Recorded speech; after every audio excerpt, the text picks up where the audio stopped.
This is a special episode of ADHD reWired.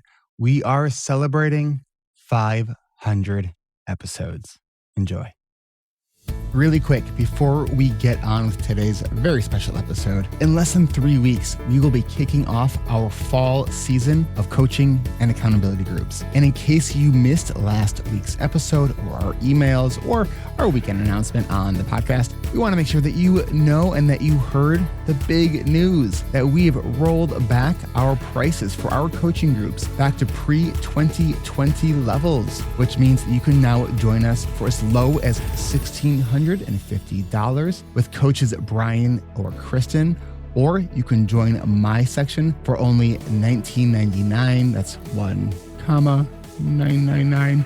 And there are payment plans available. So we've made this even more affordable for you. Plus, after group, we are now giving registrants 6 months of membership in our alumni community for free. That's a $240 value for free. Our next registration event is tomorrow, September 20th at 12 p.m. Pacific, 3 Eastern. We had a great turnout last week. I don't know how the turnout was yesterday because I'm recording this on Friday and time travel doesn't exist yet. So with these new rates, if that sounds like something that you can jump in and do, don't wait. And if you are listening to this after September 20th, you'll have another chance on September 27th. Go to the website for the most up-to-date information and to start your pre-registration process. You got to get your name on that email list. You can do all of that at coachingrewired.com. That's coachingrewired.com. And if you have any questions along the way, please feel free to reach out to us at support@ADHDrewired.com. The website again for all things coaching and accountability groups is coachingrewired.com. Now, on with the episode.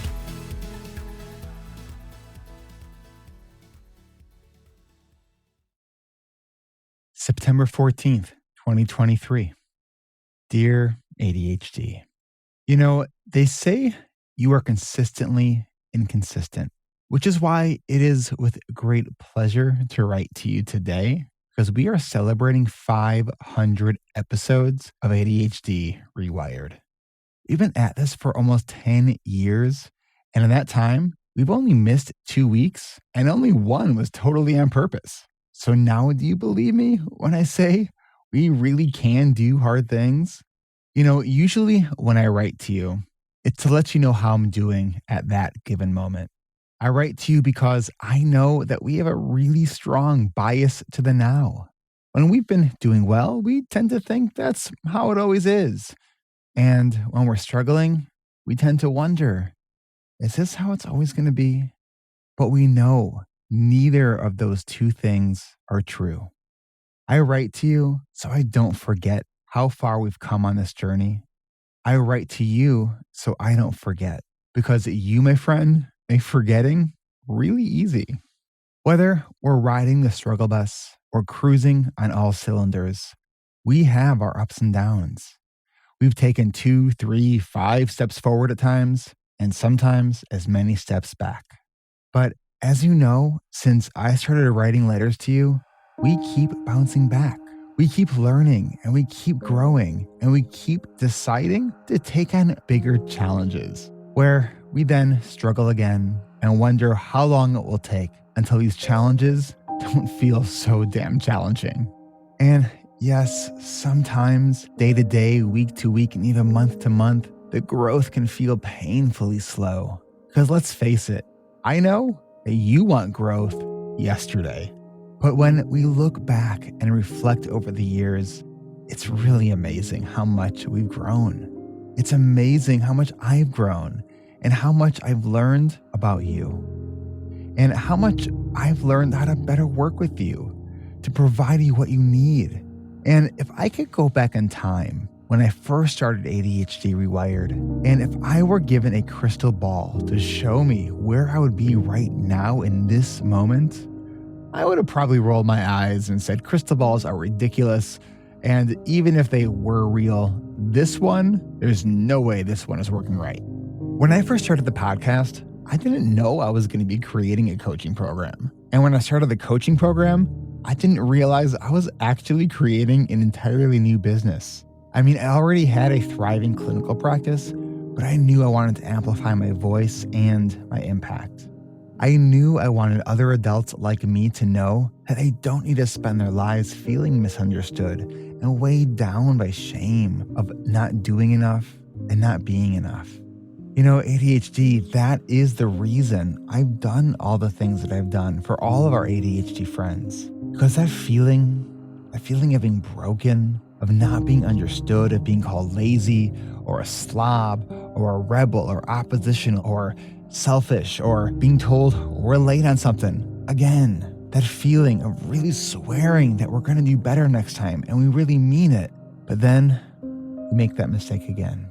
That lonely feeling of not being understood happens when we think it's just us. And that feeling sucks. It's painful and it's not necessary because there are millions of us out there. And being able to reach so many of them has been such a gift. And being able to give the gift of understanding, of connection, of acceptance, of community, of growth to so many people with ADHD has also been immensely healing for my own journey as well. So much in my life has changed since starting ADHD reWired, and most of these changes have been really good, but some have been really, really hard. I remember shortly after starting the podcast, I created this mind map to brainstorm all the ideas and the things that I might want to do with ADHD reWired. I remember giving the mind map the audacious, half-joking, half-serious title of Building an ADHD Empire. Have I built an empire? I don't know if I'd call it that, but I am proud of what's been built. As I was developing and iterating the coaching groups, I used to love the thrill of laying down the tracks as the train was coming, creating a new exercise just in time to deliver the content. But as I started to grow my team, it turns out most of my team was not a big fan of that approach. I even had a coach resign because of that. Over the last 4 or 5 years, one of my biggest challenges has been closing that gap between the leader I was and the leader I want to be. And ADHD, as the complexities of a growing business increased, there have been times that I've wondered, do I have what it takes to be the leader my people want and deserve? I even invested a ton of money last year in what I thought was going to be a coaching program that would help me with my leadership skills so that I can better grow ADHD reWired. Turns out, they just wanted to help me increase my bottom line and push me to raise my rates beyond what I was even comfortable with because I wanted to do right by my team. I didn't want to quit, even when I realized this program wasn't actually what I needed. So I stuck with it for several months longer than I really should have. I guess I can chalk it up to paying a really expensive ADHD tax. It just sucks when doing the wrong thing for the right reason also has a big financial cost. And for that price hike, I just rolled it back. These last few years, we've gone through a lot. We've grown a lot, but there has been a lot of pain. Going through my divorce during the pandemic was awful. I share a lot of my life publicly, but when I was going through the divorce, I really started closing myself off to sharing what I was going through on the podcast, partially because I wanted to respect the privacy of my ex and my son. Also, I was a mess. During that time, for the first time in my life, I was genuinely concerned about how much I was drinking. I was developing fibromyalgia symptoms due to the stress and constant anxiety. And all of that confusing paperwork and the financial stuff I had to figure out, I felt like I was barely hanging on by a thread. I had gained about 20 pounds, and after about a month or two of not working out, all because everything was closed, I hit rock bottom. ADHD, I don't know if it's because of you that I have a tenacious, resilient spirit, but wow, I am grateful that that's behind me and that I am, generally speaking, in a pretty good place. ADHD, thank you for bringing other amazing ADHDers into my life who I get to work with. A number of months ago, I had a few members of my team tell me that they missed the old me. The me that shared more of my authentic self. I guess I realized that after the divorce, I had stayed kind of closed off, but I've been working on that too. And ADHD, because of how much of a personal growth junkie you are, you thought it would probably be really fun to start dealing with all your childhood trauma. And we've been doing EMDR for the past few months. And I have to say, this is the hardest therapy I have ever done. And that's saying something because I've done a lot of therapy. Why am I sharing all this with you? Maybe it's to remind my future self and all the other ADHD brains out there that no matter what we're going through, and no matter how hard it all feels at times, don't give up on yourself or your dreams. Maybe it's to remind us that we can do amazing things even when we're struggling. And yes, ADHD, you can be a pain in the ass sometimes. I know the more I nurture what you need, the more I'm able to address the obstacles that lay ahead of me. And doing this has made more room in my life for love and joy and play and motorcycles and pickleball and music and embracing and celebrating my bisexuality. I have so much more that I would love to write and share right now, but I've also invited some of the members from our coaching community to write to you too. Now I want to ask them to share letters that they wrote to you. So that's what the rest of this episode is going to be. Other ADHD brains just like me and you writing letters to their ADHD with love, gratitude, and humility. Eric. P.S. Stay weird, and yes, I'll write again soon. I want you to meet Julie Deasing. I'm Julie Deasing, and I took the ADHD coaching program, began at the end of March of 2023. So these are letters that I wrote at the beginning. Julie, before you read your Dear ADHD letters, I was wondering if you could just really briefly share a little bit about what was going on before you joined and what led you to join the coaching groups.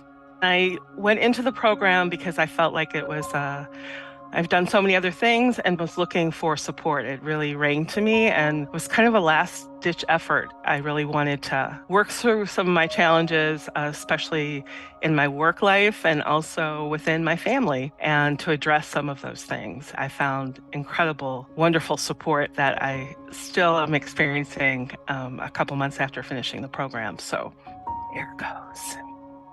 April 12th, 2023. Dear ADHD, what the fuck? You have messed with my life on every level. I could be so much more without you. You are like a dark horse that comes riding up behind me to slow me down or to trip me up, and I fall so hard. I know there are gifts with you, but now as I try to pull the pieces of my life together to live in a better way, you just feel like a noose around my neck. I'm tired of fighting with you. Some days your grip is so tight, it becomes a struggle to get anything done and to be the person I want to be. But I have hope. I'm ready to do things in a new way. I'm exhausted from the shame I carry from being less than I can be. I invite you to be my friend and not my enemy. I wish I understood more about you when I was younger. Maybe then the challenges would not have been so great. So I'm putting down my sword, giving up the fight, and willing to be friends and see you as a quirky companion. We have a lot of work to do together. Go easy on me. Talk to me when you need understanding. Show me the good in this. Hold me when I need a loving parent to calm the little girl inside of me who never feels enough. Reach out to the adult inside of me and help me be compassionate to my daughter and her challenges. Most of all, help me find peace in the day-to-day. May the little things stay small and give way to a meaningful life. Thank you, Julie. Go ahead and read your second one. June 5th, 2023. Dear ADHD, I'm feeling less angry at you now than I did when I first started this group journey. I understand you better and have more compassion. I feel frustrated I haven't gotten further in working on things that are meaningful to me, especially my business. I'm grateful to you that you brought me together with this wonderful group of people, soul sisters and soul brothers. I feel less alone and inadequate. I'm waiting for more of the magic of you to kick in, to activate. Now that I know for sure that my daughter has it, it drives me to learn more and adapt in a more empowering way. I wish more forgiveness of myself when I don't complete or even start what I want to do. I want peace now more than anything. I want you to stop driving the bus. I hate the surge of anger you bring forward that bursts out of me and hurts those I love the most. Teach me patience. Teach me how to harness your power for good. I wish not to be your adversary, but to be your companion who is the one in control. Control is really an illusion. I wish to release the need for control and instead be at peace with the imperfection. P.S. Bring on the abundance. Thank you, Julie. You know, one of the reasons I really love writing letters, this Dear ADHD exercise, and why we do it in our coaching groups is these are stories.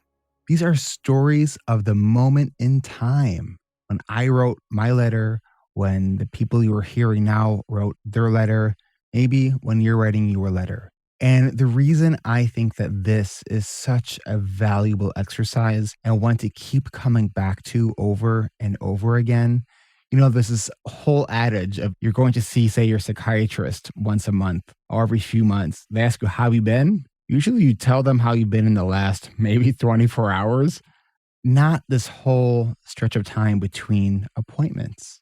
And I think what I have discovered and what I have learned through doing this exercise for almost a decade is that there are times when my ADHD is absolutely winning. And there are times when I am winning and really managing my ADHD well.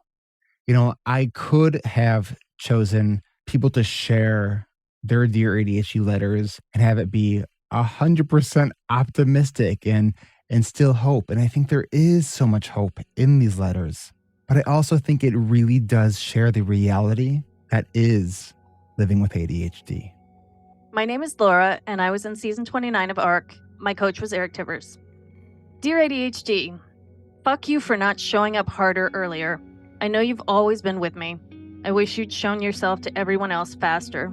I always knew I was weird, and I'm still weird, and I hate it. I fucking hate being different from everyone else and having a wall between me and them. Rejection sensitivity is a bitch, and I wish you hadn't brought it along for the ride. It would have been such a different life if, 1, I just didn't have you, obviously, but also 2, if someone had just goddamn noticed. Impulse control problems? Check. Fidgeting? Check. Deep emotions?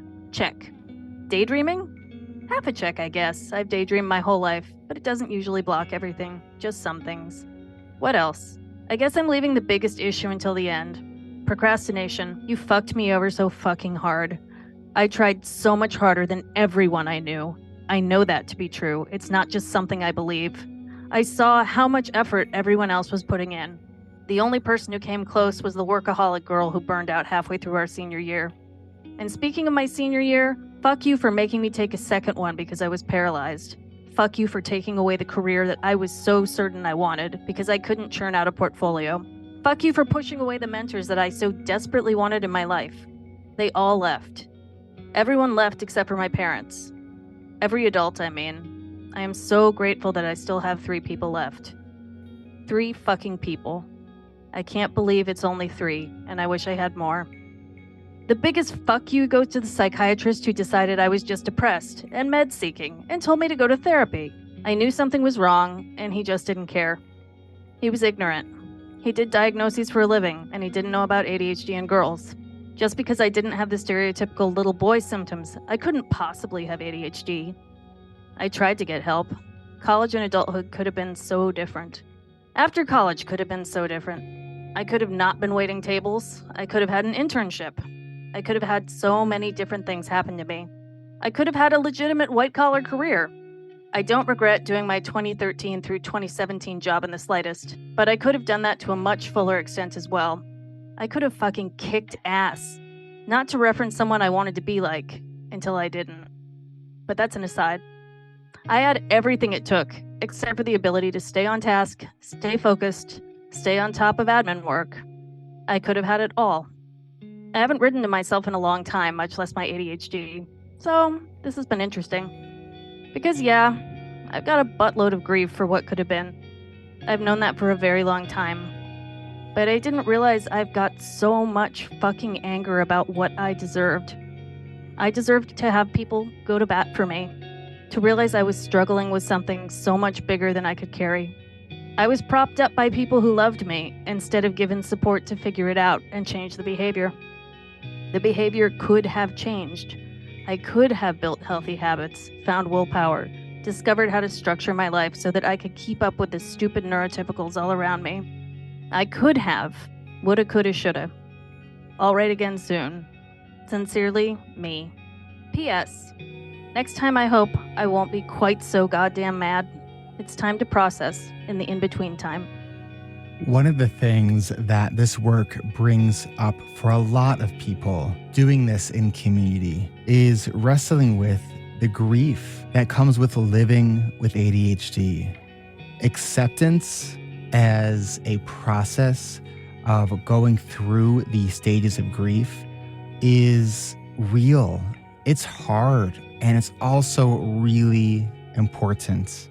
I think that this is a really good example of one of the things that I will often say to members of our coaching community is that this is a coaching group and this is a coaching community. This is not therapy, but it is very therapeutic. Let's fast forward now 8 weeks and hear Laura's second Dear ADHD letter. Dear ADHD, oh man, it's been a wild few weeks. I can't believe ARC is almost over. I know I've gotten a lot out of this, between getting some new skills, particularly the ones I'm not a fan of working on, and bringing back some old ones. It's safe to say I'm not as angry as I was when I wrote last time. It'd be hard to muster that much anger right now. Amusingly, my functioning in this program peaked a few weeks ago, right before my trip out of town. I've been picking up the pieces since then. Just overly tired, foggy, out of sync. I know things aren't going great when I can't bring myself to clean the kitchen right before bed. But anyhow, that's all beside the point. The point is that you're definitely here, but we're coexisting right now. I'm not mad. I'm too tired to be mad. I just know you're here, and I know you're slowing me down a little more than normal, and that's okay. We're just taking things day by day. I feel like the biggest improvement in my ADHD has actually been emotional regulation stuff, even though that's tangential to all of the planning and productivity. My rejection sensitivity is significantly lower. I'm not terrified that absolutely no one likes me. I mean, the thought still crosses my mind, but it actually disappears sometimes. I feel like I'm in a place where I'm accepted, both with people individually and within the ADHD community. I also feel like I've made emotional strides by learning to regulate my social energy better. As always, ADHD continues to be exhausting, but the heavy emphasis on priorities has made everything so much better. I've actually seen friends recently. I'm working on boundaries with my family. I've been proactive and more positive. I guess that's the biggest takeaway. My inner cynic, my inner critic, is quieter now. I'm feeling optimistic and more accepting of what is. Yes, I have ADHD. Yes, it's contributed to some absolutely enormous fuck-ups. Seriously, I blew my life up so hard, but that doesn't mean I'm fated to blow up my life again in the future. I'm mostly in control. Okay, I bet I'll be writing again soon. With some love, Laura. P.S. Thank God for my A-team. Hey, Brooke, Brian, and Kevin, thank you, thank you, thank you. Seriously. Seriously. Seriously, Laura, thank you for sharing your story. You know, every couple months when we do this, it's an opportunity to take another snapshot in time. And that's what this is. These are snapshots in time. You know, the story for so many of us with ADHD starts with one of struggle, of missteps, of failure. But as the authors of our story, that story doesn't need to end in failure. It can continue with learning, with growth, with healing, with acceptance, with a greater understanding of how our brain works and a greater connection with others whose brains work differently, not less, just different. The goal here is to just keep getting a little bit better and learning a little bit more, because that is what it means to get your ADHD rewired. It's about neuroplasticity. It's about having a growth mindset and believing in the power of a resilient spirit. That's why I chose Dear ADHD as a way to celebrate our 500th episode of this podcast. Because story really is, as Brene Brown says, story is our way home. Dear ADHD, our story is almost like a Hallmark movie. You've always been in my life, and I've seen you in pieces throughout it, but it wasn't until a few years ago that I even knew your name. My family has the same experience with you. They went throughout life seeing you in the shadows, but not realizing you were actually hidden in the bushes. I have to be honest, I would have gone my entire life not realizing you were there, but it would not have been healthy. My maladaptive coping skills that consisted of being on the go so often that I couldn't think, well, they kept me distracted from you. I remember being in 3rd grade and being told, when your mind wanders off, you have to bring yourself back. When I was 20 and I would visibly wander away from the conversation, you were hidden and framed as anorexia. It wasn't until 2021 that I had been eating disorder free long enough to realize that the conversations I couldn't focus on were actually caused by you. When I finally learned your name, it felt like everything made sense. I was always averse to taking medication, but the first time I took Adderall changed my life. It wasn't because I was able to accomplish every task I set out to do in record time, but instead, it was because I was able to follow a conversation. All the years of feeling like I simply wasn't trying hard enough were disproven and explained. But just like how Hallmark movies usually don't equate to reality, this feeling of joy and triumph didn't last either. Eventually, it was back to realizing that while Adderall can help with the everyday tasks that others can do naturally, there was so much more to you than I realized. I didn't know that you came with a level of impulsivity that makes me hate my actions as I'm doing them, while still feeling like I can't stop myself. I didn't know that just because I can sit and do something for a long time, it doesn't mean I can get the task done any faster. In fact, I think you somehow managed to make the task take longer than it would have if you weren't in my life. I'm sorry, but I honestly wish you would have never come into mine or my family's lives. You know, that's another thing. The way you are able to make me feel so distant from my mom and make me feel so ungrateful toward my dad for something you've done is actually infuriating. You told me your name, and shortly after, my parents realized they've known you this whole time as well. I always joke that my mother and I are clones of one another, but you provide all the traits that separate us. I watch her struggles with you, and it makes me feel invalidated. That woman lived through leaving school and coming back with all but 3 kids having been taken to prison to be killed or tortured. She went through a period of going to bed at night fully clothed, including coat, boots, and glasses, in case she was to be taken. Yet, with all of these moments of trauma, they are not the things that plague her. You are. So why is it that I was the one who kept having to drop my life to go to eating disorder treatment? Why am I the one who experienced so much in life that, while you feel like a debilitating parasite at times, you are still not the most debilitating thing I have had to deal with? I watch her and I feel like the struggles I have with you are so invalid. I feel like I should be thanking you for being so kind as to give me the good side of things. While Farah shows up 30 minutes late, I arrive 30 minutes early. Sure, I'm not making anyone mad, but watching the clock go from 40 minutes to 39 minutes, while I panic that I only have 30 minutes to get there, it's exhausting. I don't mean to be this anxious. I just truly believe that I will be late each and every time. And then there's my dad. You've been here long enough to realize that we don't have the best relationship, but boy, do you show up in our lives similarly. He doesn't officially know your name yet, but what prevents me from being a carbon copy of my mother shows up in the way you act with me and my father. Every time I think about his impulsive traits, his inability to sit through a serious conversation, or his need to dive headfirst into work and not come out until he has no breath left in his body, I think of all the parts of myself that I hate. That is, the parts that you introduced. While I try to mend my relationship with him, I feel like I have to scream at you. Why do you do this to us? Why do you make us feel this way? It's not fucking fair, because you're not fucking fair. I shouldn't be struggling to do well in school because I can't walk. Those two things should be mutually exclusive, but they're not. Not for me, at least. You really have no regard for your actions. Do you understand how many layers of a person you break down with every little piece of yourself you input in another? Do you even care? I've had many struggles in life, and I've gotten through most. While I went through those, I wasn't sure if I would ever see a world where they were under control. Right now, I don't see a world where I am in control of you. I sit here trying to convince myself that it will happen, but I don't see it. I'll write again soon, hopefully when I am in control. Worst regards, Ariana. As you can tell, there are lots of ups and downs in our ADHD journey. Ariana's journey is still going on, just like all of ours, but she is currently in this season of coaching groups. And when this episode comes out, she, I think, is a day away from actually writing her second letter. So she jumped in to share her first letter. ADHD doesn't just impact our productivity. It impacts our family. It impacts our friends. It impacts how we experience all of the things that we are trying to do.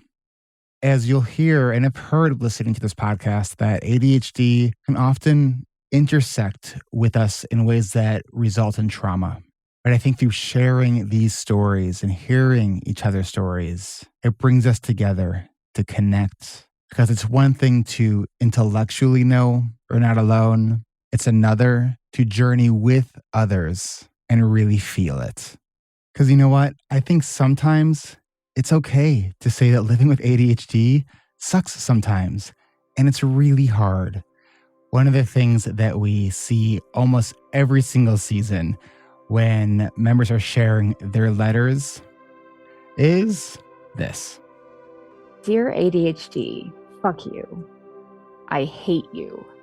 You suck. Go to hell. You make me miserable. You make everyone else miserable. Fuck you. The end.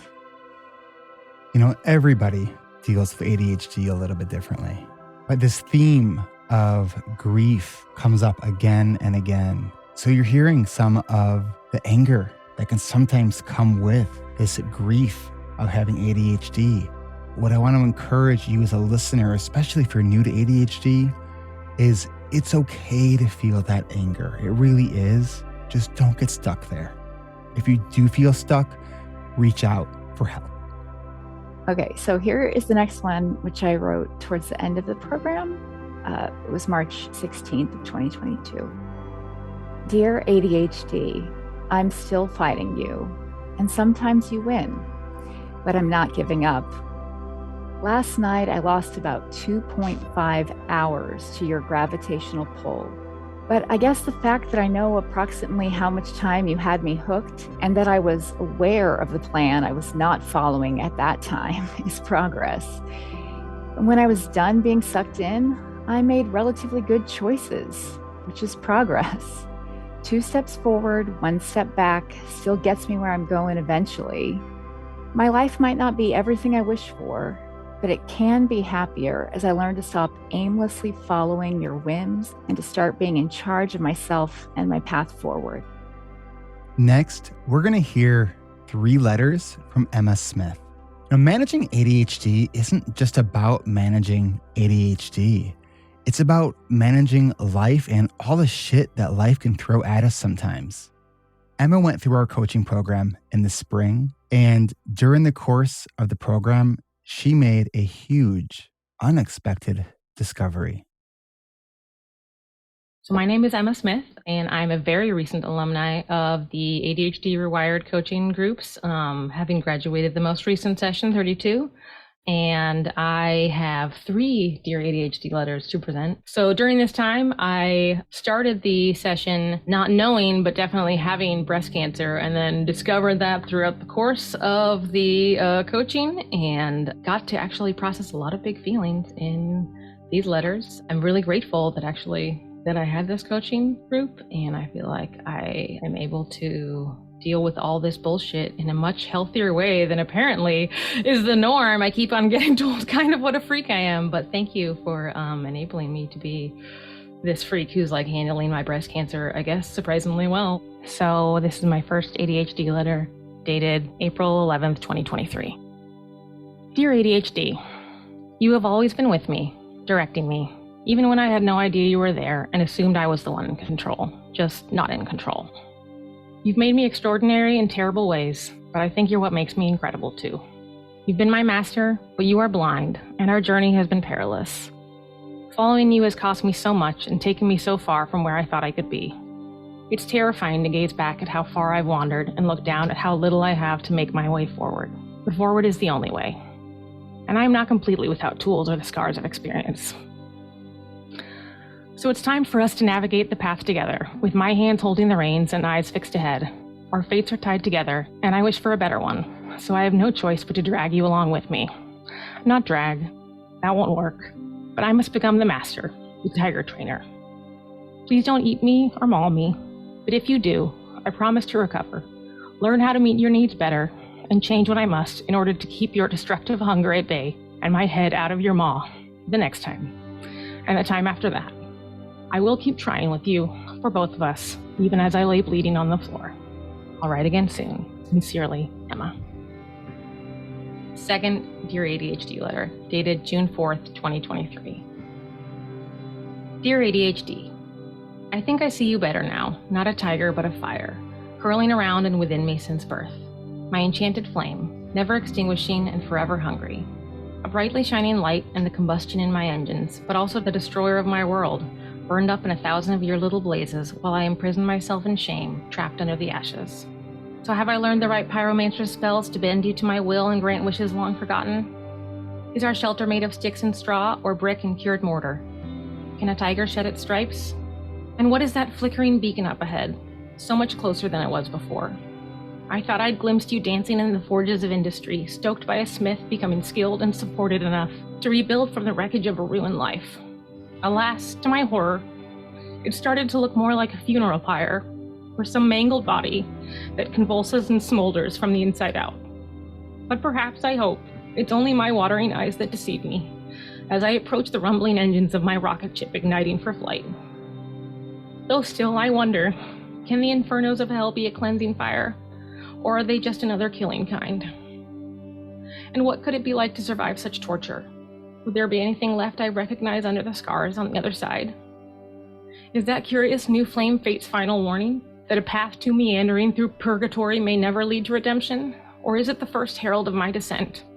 Has the seed of it been quietly germinating in here with us, or did an ember from your dysregulated burning spark it to life?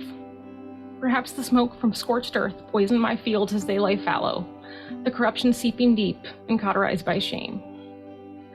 Am I the mother of this abomination knocking at my heart? And if it erupts from my chest unbidden, can I dampen the blast or shield my family from shrapnel as my brittle cage shatters? Giant sequoia seed pods only open with fire. So too I've heard of dragon eggs. And apparently chemo triggers early menopause. So could you apprentice with me in alchemy, mixing your strange fire with this new one to smelt gold from ashes, poison, silver, and pain? I know there's no escaping unscathed from the fallout, but I'll anoint the radiation burns with some yet unknown salve of strength, ingenuity, and incantations of love. Maybe what follows nuclear winter is an impossibly radiant spring. So I won't let fear drown me while awaiting fate's answer, but just prepare for my apocalypse, stoic in ignorance and floating in limbo, catching waves of lightness and dread. And if the hands of my clock aren't yet poised to strike midnight, well, to live would be a great adventure. So I hope to write to you again and again and again. Sincerely, Emma. So between my second and third letter is when I got confirmed my breast cancer diagnosis. We were going into the PET scan to determine if I had stage 3 or stage 4 breast cancer. And yeah, so then my next letter is when I got those results. So third letter to my ADHD, dated June 20th, 2023. Dear ADHD, the hands of my clock are not yet poised to strike midnight. Bitch, hell fucking yeah. Though now begins a trial by fire, fortunately, that's a specialty of ours. Our primitive structures have not shattered, and each day we are surrounded and supported by more and more love. Regrettably, we must endure that which I will defiantly survive. Bravely I will fight, gracefully and gratefully I will stretch and leap to recover. If I can't have tits, I guess I'll be an alchemist. So let's kick cancer the fuck out and start living this stupid adventure. Sincerely, Emma. Dear ADHD, we're going to take a quick break, but we'll be back soon. Support for ADHD reWired comes from our award-winning coaching and accountability groups. You can learn more at coachingrewired.com. And we're starting in just a few weeks. So are you time blind, struggling with planning your day, week, month, or year? Are your routines non-existent or at best inconsistent? Do you have a hard time saying no to other people, but you're ready to start saying yes to yourself? Whether you're new to ADHD Or you know what you need to do, but without some external accountability, you can't seem to get yourself to do the things you want and need to do?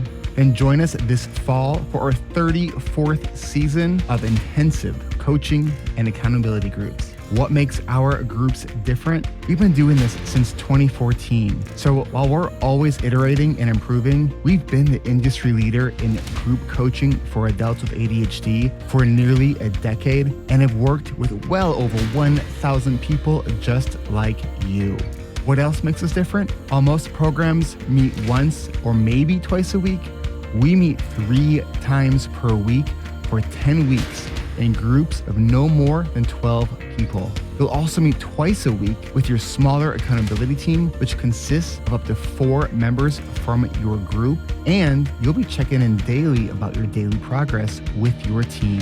What else makes us different? We understand that ADHD is a lifelong condition, which is why we offer ongoing support in our thriving alumni membership community, which has both coach-led or peer-led sessions every day of the week. So whether it's our weekly planning, journaling, and discussion sessions led by me on Tuesdays or Coach Kristen Martz on Mondays, or the goals, planning, and actions session, or GPA for short, led by Coach Brian with a focus on monthly planning and implementation, or our weekly peer support sessions, or our parent support groups, or meal planning groups, or writing or creative co-working sessions, or cleaning co-working sessions. We have all of these things and more for our alumni because it's what our alumni asked for. Join our coaching sessions this fall, and you'll be able to join us during your coaching season for our annual 5-week series on yearly planning to help you get your 2024 off to the right start. And did I mention we're including 6 months of membership in our alumni community for free when you join us this fall? And did I mention that we rolled back pricing to make it even easier for you to invest in your personal growth? Come experience the ADHD reWired difference. Go to coachingrewired.com to see dates, time, section availability, and other details. And be sure to add your name to the interest list so we can send you your special invitation to start your pre-registration process so you can join us at our next registration events coming up tomorrow, Wednesday, September 20th at 12 p.m. Pacific, 3 Eastern. Can't make it, or it's after September 20th and time travel hasn't been invented yet? Then join us on September 27th at 10 a.m. Pacific, 1 Eastern. These also might be our last 2 registration events, so don't wait. Get started now by going to coachingrewired.com.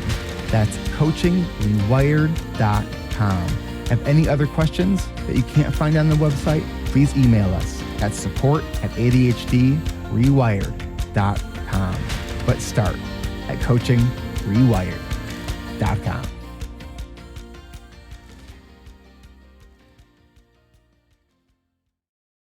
And we're back.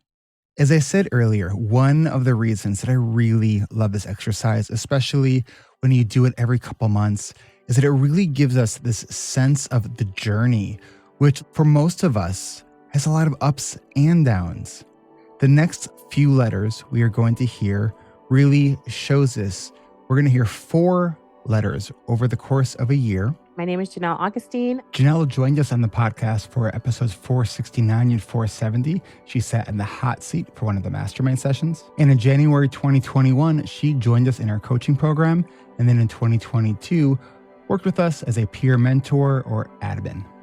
At the time, I had recently left my career that I spent 8 years working in and 4 years preparing for to focus on my own business. At the time, I was recently diagnosed with ADHD. I left my job with a bang from burnout, was not doing great. And the burnout is what led to a diagnosis. And I was really at a place where I was struggling with myself. I didn't know who I was. I didn't know why I was doing the things I was doing. I, at this point, was searching for anything that could help me just understand myself so I could be the person that at the time I thought I needed to be. But I realized I just needed to be myself. So, January 19th, 2022. Dear ADHD, why did it take so long? You've been there, causing trouble for my whole life. I guess that I had to notice that there was trouble first, or what kind of trouble, I guess. I was mostly embarrassed at keeping my house/room clean. It made me feel so unworthy because I couldn't figure it out. You're a nasty person and everyone will find out, I thought. Your husband will never want to come home, family said. One day a friend came over and I thought my room was clean, but not too clean, so that I didn't look like I cleaned it just for her. I opened my mouth to say the usual, sorry for the mess, haha, and she said it to me before I could even finish that it was a mess. And the look of disgust is stamped in my head forever. Then the organization/procrastination thing, come on. It's a wonder I even got a bachelor's degree in biomedical engineering at that. On the outside, I pretended I had it all together. On the inside, I wondered daily if I'd ever be able to be a successful adult on my own. After all, I felt as if I was standing on the back of someone else to get where I am, riding on the coattails of my friend's back. March 16th, 2022. This was the last one after ARC. Dear ADHD, it's me again. I'm sorry. I'm sorry I spent so long ignoring you. I didn't know. There were certain things I knew about myself, things to avoid, things that made me different, but most importantly, things I wanted to change. Every new day, week, month, season, year, I convinced myself I was able to will myself into the perfectly clean, organized, on-time person I've always dreamt of being.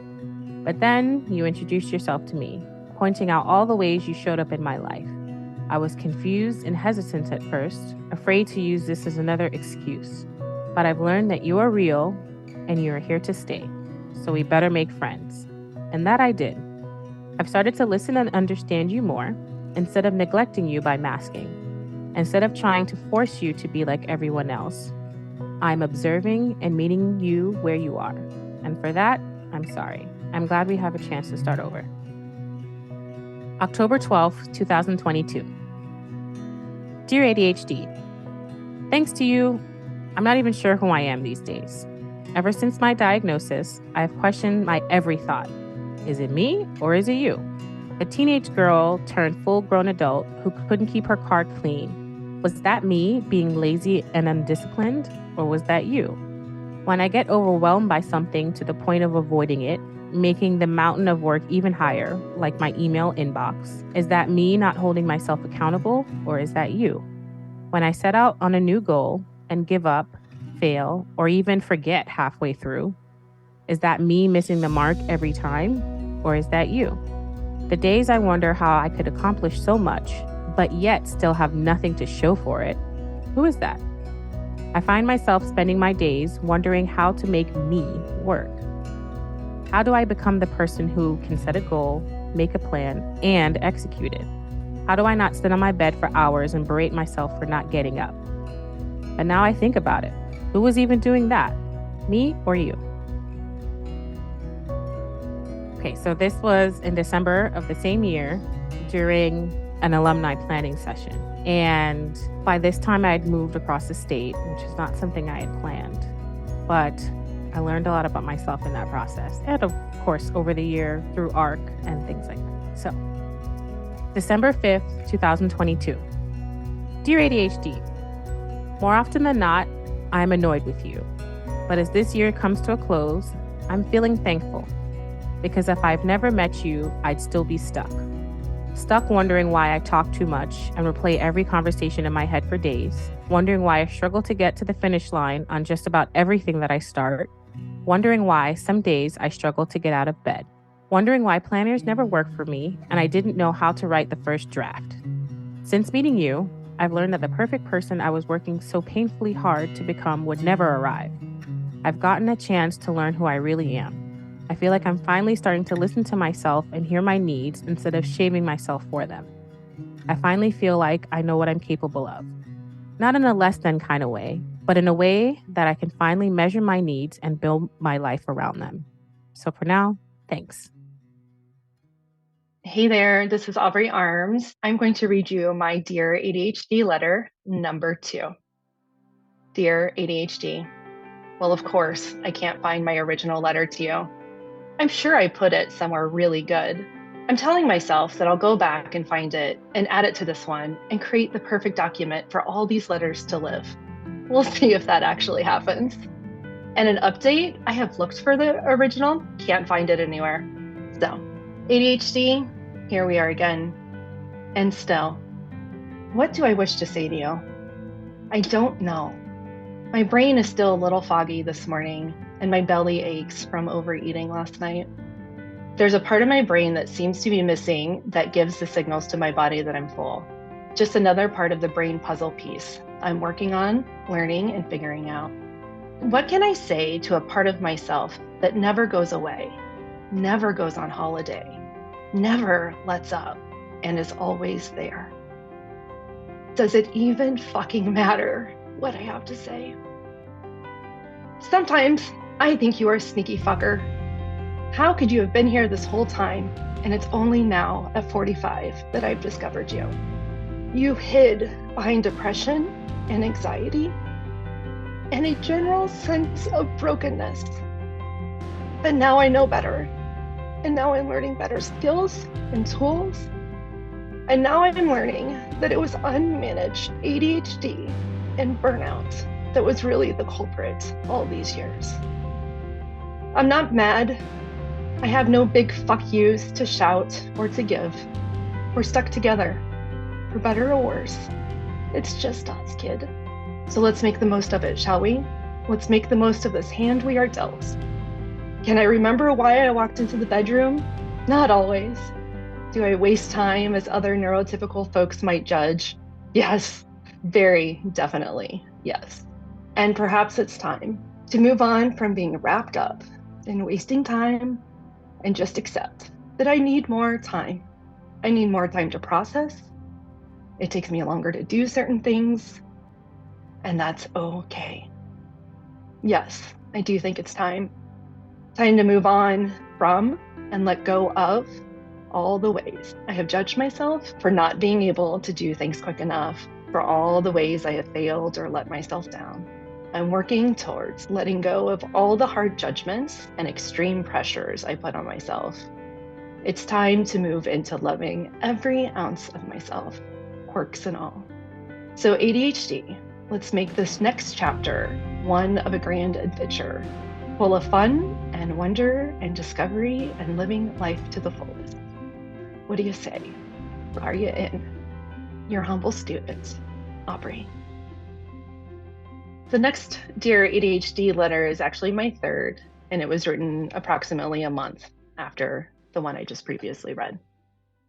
Dear ADHD, it's so hard to think of you just by yourself, rather than the entwined neurospicy twinness of autism. You are both a 1-2 punch that some days, or weeks, takes me out for the count. That aside, I can see how we are starting to work better together. I no longer rely on my brain and memory to remember things, and I don't get upset when I don't remember them. I am more organized at putting things into my reminders and using timers with Alexa to remind me of immediate things. Even my husband the other day was impressed when the timer went off so I could remember to do something. Sometimes you really agitate and annoy me, ADHD. Like when I was staining the expensive wood trim for our kitchen. The autism portion of me made sure that I had a few sample pieces and I did a test round to make sure everything was going to come out the best possible way. Then, as I was doing the real deal on the third round, at the last moment, literally on the home stretch, here you come like a wild hair up the ass and was like, let's do it a different way than what we had planned. And whoosh, just like that, we were doing what you wanted to do. And you fucked it up, you little fucker. You fucked it up and there was no fixing it. All of the effort and time of doing the test version was wasted because you couldn't stay the course. So there are those days. There are the days when the igniter and activator button is broken, but I am getting better at finding workarounds. I'm also getting better at realizing that a lot of the paralysis and procrastination is really about calming my nervous system. So I allow myself to have extra time outside, lying on the ground, feet on the ground, in the sun, just allowing myself to ground and calm my nervous system. Just last week, In a time of overwhelm, I saw a major breakthrough moment. Overwhelmed, my head was spinning and I was looking around at everything that swiveled back and forth, not knowing what to do next and where to start in my overwhelm. And all of a sudden I hear myself saying out loud, "What's the tiniest thing I can do right now?" on repeat. This let me take some small actions that allowed for the overwhelm to subside. It also led me to spending time setting up the next time of what needed to be done, the priority, the breadcrumbs, and even a time estimation for the activities. And by the way, I really struggled doing any time estimations during the program, but here it was happening all by its own. It's starting to become a natural habit to estimate how much time it will take. So even though you piss me off and you lead me astray, I'm proud that I am learning how to work with you better and how to let go of the embarrassment of letting you take the reins and do something stupid, and how to work with the restrictions of my brain and my nervous system. It's a long road, but this is a good beginning. And hey, I guess I owe you a thank you because I have met some really great people who also have ADHD. In fact, ADHDers are my favorite kind of person. I think we are the most fun and interesting people out there, and I'm thankful to have more ADHDers in my life. So, fuck you and thank you. Until next time, Aubrey. Hi, so this is my first ever Dear ADHD letter. I wrote it April 21st, 2021. Dear ADHD, I have mixed feelings and it's not all gratitude, but the truth is I am so grateful for the life I have because of some of the ADHD qualities of mine. It's hard to even quantify all the ways ADHD has shaped my life. Sometimes I wonder if I only have ADHD because of my history of experiencing child abuse. I had an abusive mother, although other times I see it likely as being a genetic thing passed down from my undiagnosed dad, who I kind of see some symptoms in. Regardless of why, it seems clear as day that I do have ADHD. ADHD has caused me to be really good at things I'm interested in and to invest so much more time into learning about things I'm interested in or on hobbies I'm interested in. And it's resulted in so much of what makes me that it's impossible to imagine who I'd be without my ADHD. That's like saying I wish I wasn't asexual, I wasn't a cis woman, I wasn't a bunch of other things that make me. I can't even fully picture it at all. If it wasn't for my ADHD, I wouldn't be as wise as I feel I am about grief and loss. I wouldn't be a podcaster. I wouldn't have created all the hundreds of fan videos I've made over the course of my life. I wouldn't have the amazing joys fandom has brought me, and I wouldn't be such an asexual and aromantic activist in the ways that I am. I wouldn't have my history of super thorough atheist and non-religious related knowledge I have too. I can't even imagine how different my life would be. I'm on my path to becoming a foster parent, and I wouldn't have so much knowledge already, years before becoming a foster parent, on how to be such a good parent to a kid who's been through the trauma that all children in foster care have been through. My hyperfixations on this topic is just such a useful thing that will make me such a better parent. I even was hyperfixating on relationship stuff in a way to make it so this new relationship I'm in now, for barely over a month now, will be the healthiest and best it can possibly be, because I'm so interested in understanding how to do it and what went wrong for me before. My ADHD, I think, is helping me have a healthier dating life despite what people always say about ADHD ruining relationships. So today, I mostly wanted to say thank you. Signed, Emily. So this is date January 18th, 2023, 1.5 years later. Dear ADHD, I find it hard a lot of the time to separate out the trauma responses in me from the ADHD tendencies, or things like sleep debt, lack of executive functioning, versus just normal for ADHD struggles. This is definitely my most emotional and difficult Dear ADHD letter yet. I guess the other times that I had written them in this coaching setting, full of excitement for newfound community, maybe they're so positive because I'm coming off the heels of practicing being proud of myself with our 100 successes exercise. I don't know. While most people find this exercise super rough, in the past what I focused on was more positive about how ADHD influenced who I am and what I've done in my life. But yesterday, a fellow ADHDer in the alumni community on my peer accountability A team was trying to compassionately ass-kick me around my chronic lateness when it comes to my morning exercise classes, but she veered too far into what felt like shaming me, and it made me cry. She had the audacity to bring respect from my teacher and my classmates into it, as if the reasons I'm late are about not respecting these individuals. I felt very defensive, felt sure there's no way I'm hurting them, with the very minimal distraction of getting into the pool late. Of course, for the way her ADHD manifests, a person arriving late is quite the large distraction from her focus on the class. Anyway, we had a healthy resolving of the conflict, but I wish all this didn't have to be so hard. I wish I still didn't have shame triggers around so many small little aspects of my life.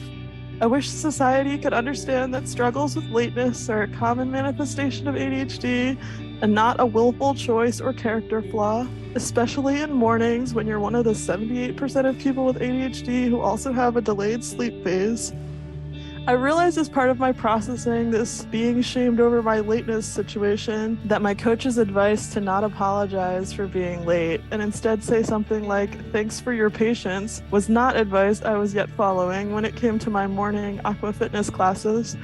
I am very much still in the apologetic state, but I could translate from "sorry I'm late" to "thanks for being understanding that I'm still struggling with my mornings, but I'm working on it."